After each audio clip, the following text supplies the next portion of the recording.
Welcome, YouTube, to the stream.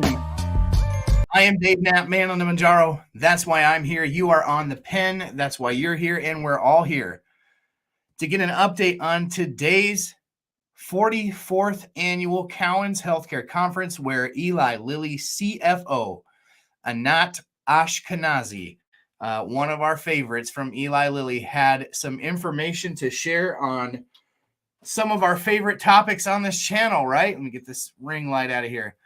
We talked about the Mounjaro and Zepbound supply chain. We talked about Orforglipron. We talked about Retatrutide. So we're going to talk about all of those things today. That's what this live is about today. So make sure that you hit that like, hit that bell, and hit that sub while we get things going here. And we're going to just get into it here in a moment. But I want to tell you that any of the gifts given during the month of March, 10% of all the gifts that are given, as well as the membership fees collected. So on YouTube, if you're a member, on TikTok, if you're a subscriber, you've hit that little star button, you become a subscriber. Anybody who is a member or a subscriber who has either a high deductible to pay for their medications or pays completely out of pocket for their medications, 10% of all the gifts that are given this month, including membership subscriptions, that 10% is going to go into a pot. We're going to have a sign-up form available on the website where if you're a member during the month of March and you have a high copay or high deductible, that 10% is going to go into a pot to bless somebody who has a lot of money to pay for these medications. We're just been looking for ways to bless people. And so that's what we're going to do for the month of March. Of course, in the month of February, we got this walking treadmill that I've been using with the gifts. And so just always looking for ways to do good on this channel. So thank you for those who have followed the live creator. Thank you for those who have given gifts. And let's get rolling here. So today was the 44th annual Cowen's Healthcare Conference. We covered this last year as well. We find that in these investor sort of conferences, usually you get some Eli Lilly brass there to talk about some of the interesting things going on in development. Thank you for the gifts over on TikTok. And today was no different.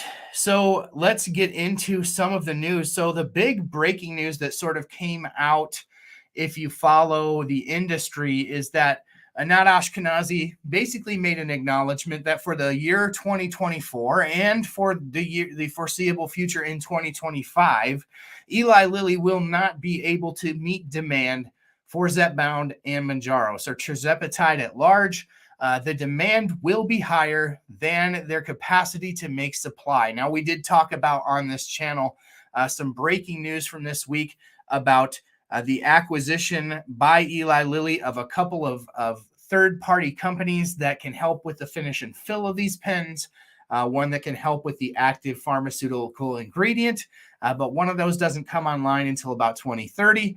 The other one should be able to help a little bit more immediately, but still, even with that, the 61 million potential doses that can be made sooner rather than later, they're still not going to be able to meet demand. Hey, Sabrina, how are you today? Thank you for being here. So unfortunately, that is not the greatest news, but fortunately, we are hearing that Eli Lilly is making some money moves. Obviously, they have to counteract the acquisition or potential acquisition that's been reported between Novo Nordisk and Catalent. So Catalent supplies medication to almost every big pharmaceutical company that you could possibly think of, including generic versions of medications, including the brand names. They help manufacture the pill. They help manufacture pills. They help manufacture active pharmaceutical ingredients, and as well as the injectable devices for some of these medications. And in a $16 billion deal, Novo Nordisk has announced that they will acquire Catalent. Catalent holds agreements with Eli Lilly. And interestingly enough, Eli Lilly has mentioned on the last couple calls that they are interested in this acquisition to see where it goes. And they are following it closely. And they have acknowledged that Eli Lilly themselves has agreements with Catalent and that they will fully anticipate that they will hold them accountable to completing those agreements. If they would not, that would mean a major, and I mean a major adjustment to the amount of medications that Eli Lilly is able to put out amongst other drug manufacturers. So that'll be an interesting one to watch. Obviously, you see these counter moves with Eli Lilly by acquiring a couple smaller companies in some smaller deals, but those will help increase capacity in a little farther down the line. They did acknowledge that they've got active pharmaceutical ingredient factories coming online in Indiana, in Ireland, in Germany. Some of those will help with the finish and fill. Everything at Research Park in North Carolina continues to come online, but none of that is going to happen fast enough to keep up with demand. So the pens, as Vanessa is saying in the chat over on YouTube, and she is correct, the pens are usually the hiccup in the supply chain. I am really hopeful, though we didn't hear anything on the Cowen's call or conference call today, the fireside chat that happened with Anat Ashkenazi. We did not hear anything about the single dose vials, only as it related to external markets outside the US. So I'm still hopeful that that could help ease supply. It is approved by the FDA. The adjustable pen that they launched over in the UK is not approved in the United States yet, but hopeful that we could see some other sort of distribution mechanism, some sort of presentation, they call it in the industry, in the United States for at least Mounjaro. So hopefully we'll see that, but not the greatest news on the supply chain front. But there were some really interesting little tidbits about some of our favorite topics on this channel, Orforglipron and Retatrutide. So we heard about Retatrutide advancing into phase 3 trials for type 2 diabetes. The phase 3 trial that's currently going on, that's slated to end about mid-2026, is for obesity. So we'll probably see Retatrutide for obesity before we see it for diabetes, which is the flip-flop, the inverse of how we saw tirzepatide hit the market. Tirzepatide hit the market as a diabetes medication first, and then an anti-obesity medication. We're going to see the inverse for Retatrutide, as Retatrutide will probably not be superior to Mounjaro for lowering A1C. That's because of the added glucagon component in Retatrutide, but Retatrutide will be really good for not just obesity, but we're hearing really great things about kidney studies, about reversal of MASH. We're hearing those for tirzepatide too, but Retatrutide will certainly be next level. So one of the interesting things that we learned about Retatrutide was that Anat Ashkenazi basically said that they're expecting that Retatrutide, once it's all said and done, people will reach up to 30% weight loss with Retatrutide, which rivals bariatric surgery. So we are getting to the point with injectable medications where we are reaching potentially bariatric surgery level results, which is just outstanding.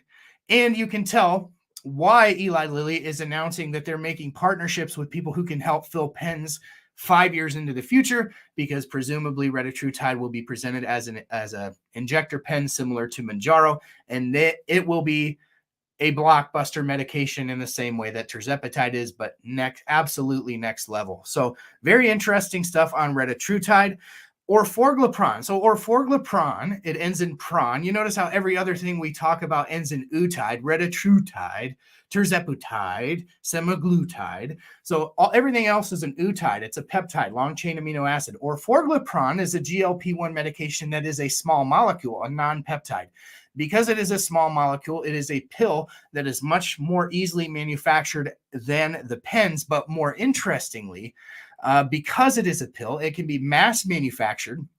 The only other GLP-1 ingestible pill form is Rybelsus, which is semaglutide, and it is not nearly as bioavailable as a small molecule might be. In other words, there are very strict rules about when you can consume Rybelsus in order to tap into its maximum bioavailability. And so that being the case, is probably not as effective in the real world as maybe it is in the controlled clinical trials. With Orforglipron, what we heard today is you can take it any time of the day. And we've heard similar things before, but this is really good news for small molecule. And it's really good as we talk about easing the supply chain as it relates to these pens. The pens, as I've been saying for over a year, are such a huge contributing factor to the hiccups in the supply chain that we see. So that is some of the more interesting news that we heard on Orforglipron. Another little tidbit that we heard today was the weight loss that they're seeing is 15 to 16% category, which rivals Wegovy in its current dosages, which is what they've been shooting for. They've been talking for a year and a half that their hope with Orforglipron was that its efficacy from a weight loss standpoint would rival that of some of the injectables, and that is indeed what they're seeing with Orforglipron. So Orforglipron is sort of a dark horse in all of our conversations about GLP-1 medications. I'm very excited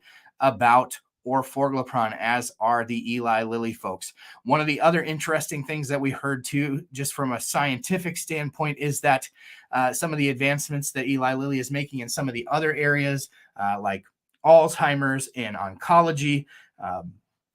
One interesting gene therapy that has actually helped a child who was completely deaf for 10 years have complete restoration of their hearing, which is just an absolutely astounding result. So they're well beyond what we follow here, just in our little corner of the world about GLP-1s.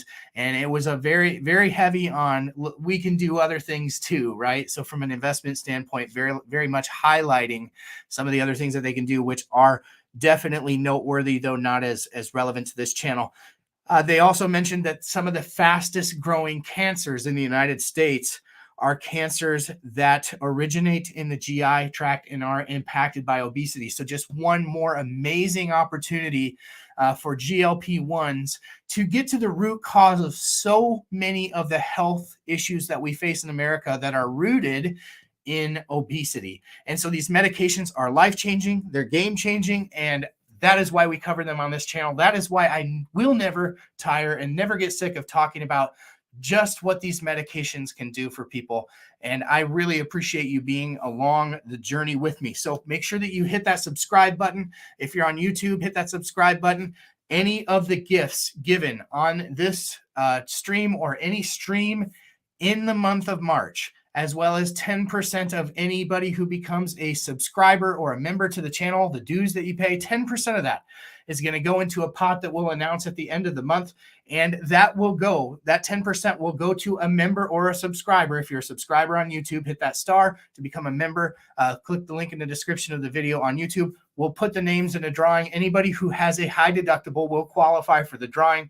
10% of that will go to one person who's just paying too much for their medication. So our little way of giving back on this channel to some of our friends. I've got, like, I think of Ken Lee, who was on the pen just a couple of weeks ago, who is paying completely out of pocket for his Mounjaro and just needs it. So for those who are giving gifts, for those who are subscribers on YouTube or subscribers on TikTok or members of the channel on YouTube, all of that dues, 10% of that dues is going to go to one person who could really use it this month. And I'm excited to tell you more about that in the future. So thank you for being here. I really, really appreciate it. Thank you for being the best part of what we do at On the Pen with Man on the Mounjaro. As a little side note, I keep getting questions on TikTok and on YouTube, so I will answer one question. I keep getting answers of, am I back on Mounjaro? My Mounjaro is in the mail. It should be here either tomorrow or Friday. I hope for On the Pen tomorrow. For On the Pen's sake, I would love to take Mounjaro tomorrow on the pen live with you on YouTube. So that's the plan. Hopefully it gets here tomorrow. I'm very hopeful that will be and I cannot wait to be back on Mounjaro. It's like I'm going back to my first love, and she has my whole heart. So I'm excited about that. Some other exciting things that we're doing on the channel over on YouTube: become a member, become a subscriber on TikTok. Thank you for those who are. Corey, Sabrina over on YouTube or on TikTok. Thank you for those who are members over on YouTube. Oh, Sabrina gave a gift over on YouTube. Thank you, Sabrina. Michelle with the super sticker. I'm so excited for this idea that has been kicking around in my head. So thank you for those who are giving gifts. We'll total it all up at the end of the month, and somebody who needs it is going to get it. So I'm so excited for that. So yeah. Thank you for being here. Thank you for being the best part of what I do here at On the Pen. We'll catch you tomorrow. On the Pen Live happens every Thursday night, 9 p.m. Central on YouTube. and we just have a great time. It's a show all about GLP-1s. It's like a talk show. If you have not seen it, make sure that you click the link over on TikTok that takes you to my bio, click my YouTube, hit subscribe, and join us every Thursday night. We always have a special guest. We have a great time hanging out. Some of the best community you're going to find. Until next time, we'll catch you on the pan.